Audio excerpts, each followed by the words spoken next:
Hello, this is Patrick from the Project Stamina dev team. As I'm sure you all know by now, Keera has recently undergone some major design changes. We liked the original, but we realized it was lacking some of the charm and simplicity of Gigantic's cast. The new design brings her much closer to the style that we all fell in love with. Now, a new design means a new character model. So here's a first look at Keera in 3D.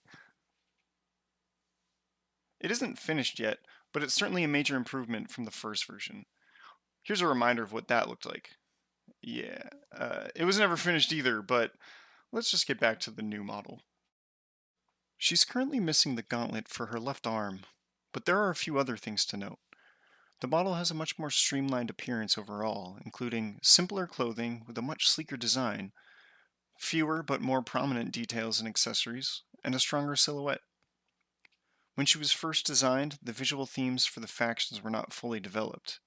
As a member of the Axion faction, Kira's new design features a lot of sharp, asymmetrical shapes. I keep this in mind as I work, making sure it comes through in the silhouette. So, as I mentioned before, the model isn't finished yet, but I wanted to explain a few of the steps that I took to get it to this point. First, I focused on the head. Nothing too fancy, just loose explorations to find some shapes that felt right. It's easy enough to get there by starting off with a dynamic sphere and just carving in eye sockets and sculpting up some detail for the cheeks and snout.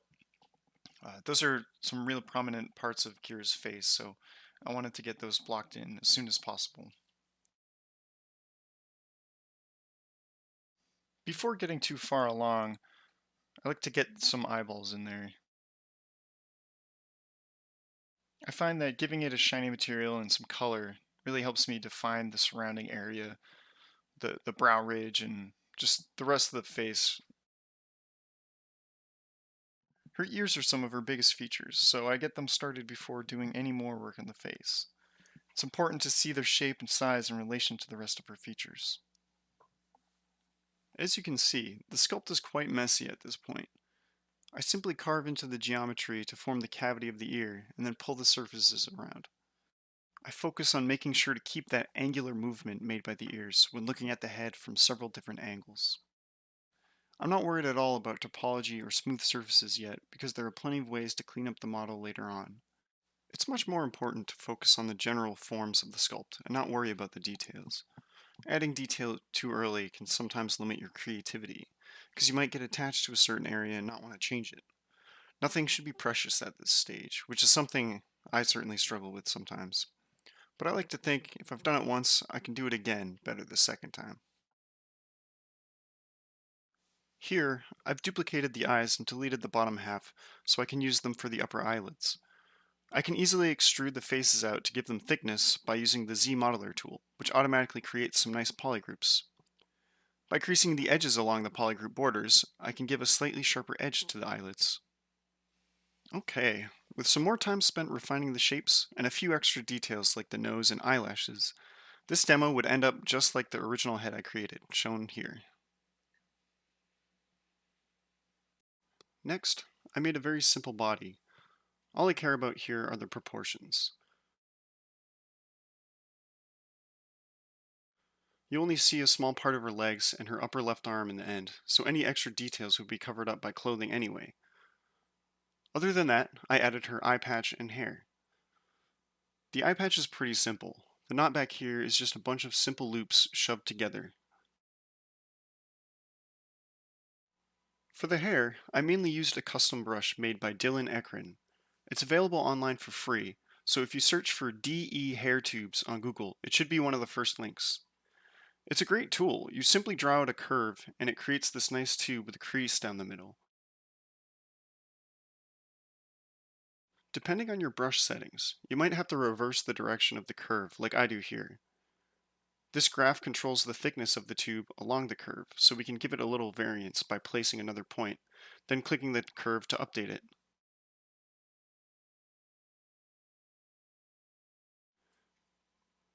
Once it's looking good, we can click somewhere else on the model to accept the geometry, and then it can be sculpted and modified like any other part of the model.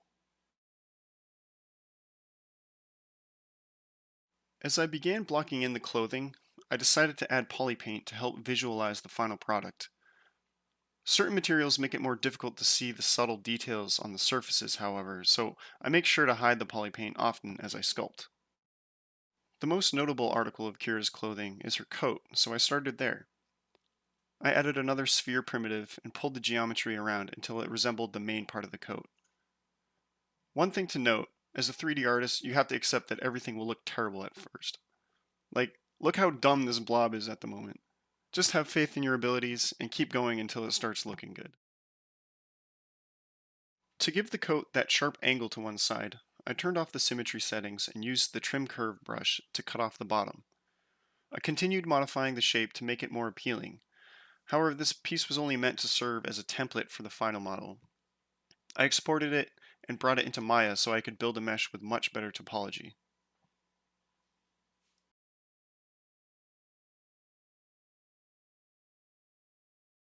After importing the new coat model into ZBrush, I was able to use the Z-Modeler tool to add thickness, just like I did for the eyelids. Then, by using polygroups and edge creasing, I kept those nice sharp angles when subdividing it.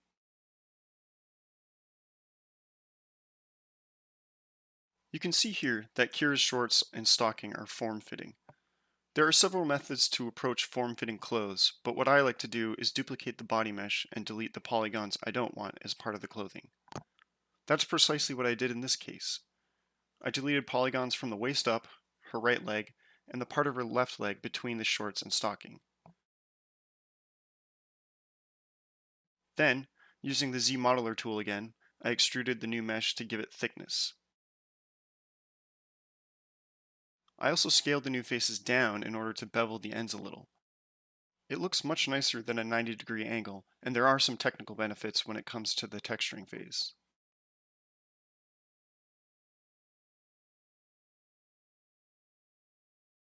The next prominent update involved the ears, earrings, boots, belt buckle, and the red trim of the coat. The trim of the coat was easy to make because of my earlier work retopologizing the coat. I was able to duplicate it and then delete all polygons except those from her shoulder, down the front, and along the bottom of the coat. I made sure to delete the polygons connecting the bottom here, so I could tuck this end of the trim behind the front section, creating the illusion of an opening.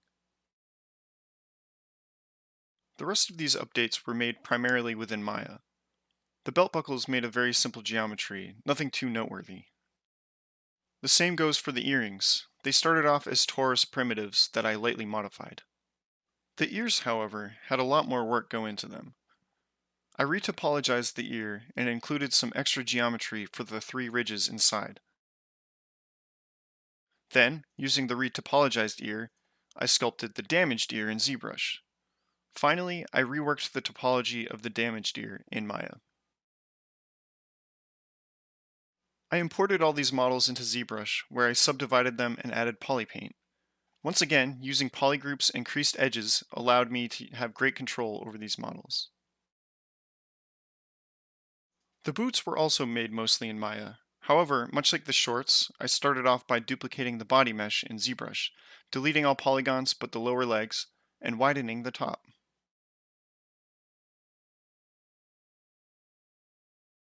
In Maya, I split the front of the boot and gave it some thickness by extruding all faces inward. I liked the size and shape from the outside, so I didn't want to extrude outward and make the boot look too thick. I then selected all the edges where I wanted a small trim and beveled those edges. This created a few triangles and n-gons along the edges, so I simply collapsed those to make them quads again. The final step here was to extrude the new face loop inward to give the trim some depth. I thought Keira's right boot would be a challenge because of the way it's folded over, but it ended up being a pretty straightforward process. Essentially, I mirrored the original boot and deleted the upper section. Then, I duplicated the original boot and deleted the bottom half. I rotated and positioned the remaining top half onto the new boot and used a lattice to manipulate it into an appealing shape. To finish it up, I extruded the open edges and then bridged it close. I was going to try connecting the two pieces of the boot, but decided it was more trouble than it was worth. Nobody will be able to see inside the boot or underneath the fold, so it was more efficient to keep the pieces separate. It was around here that I received some helpful feedback from our epic concept artist Tart and our legendary art director Punch. No one knows Keera better than those two at this point, so you'd better believe I listened to their comments. They hurt me though. Their main critique was that Kira's face was looking a bit too rat-like and unappealing. Of course, I was disappointed at the time because I missed the mark even though I had spent so much time working on the model. But honest critique is so valuable. It gives you the opportunity to elevate your work to a new level. That's the power of collaboration. Anyway, to add visual appeal, I darkened the color around Kira's eye and gave her thicker, more pronounced eyelashes, as well as a more exaggerated curve to her eyebrow. The teeth were also a bit too realistic and creepy looking, so I turned them into solid pieces that looked much more stylized. The team also agreed that the charm on her necklace was too small, so I scaled that up a good deal. I swear, that symbol looks vaguely familiar. The final edit that was suggested by Falco was this fur on the back of Kira's head.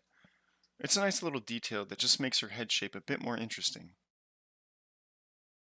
And that brings us to the final turnaround. Well, for now at least. There's still a lot more to be done. I guess I should get back to work. Thanks for watching.